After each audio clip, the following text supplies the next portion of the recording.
What challenges do Northern Ontario students have with respect to post-secondary education?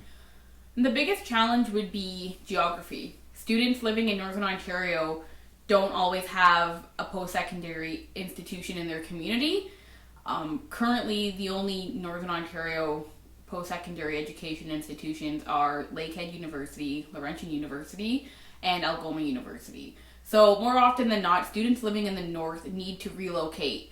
And one of the biggest expenses faced by students attending any post-secondary education is living accommodations.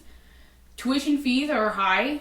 They increase every year. They've outpaced inflation quite significantly. But when you add in the cost of living, especially if you're not able to live at home, those costs go up significantly. So students from Northern Ontario are not only going to face higher costs, but are more likely to graduate with a larger debt load than other students in Southern Ontario. And what do you have to say with respect to that debt load?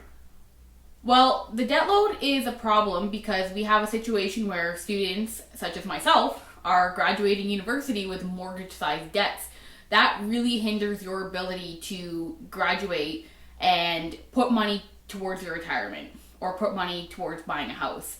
Making these major life investments and savings is more difficult now because students have to take 10 or 15 years to pay off their student loans, and more often than not, students are having a really hard time finding a job after graduating because there's such a high amount of university degrees on in the labor market, but there's not enough jobs for these students.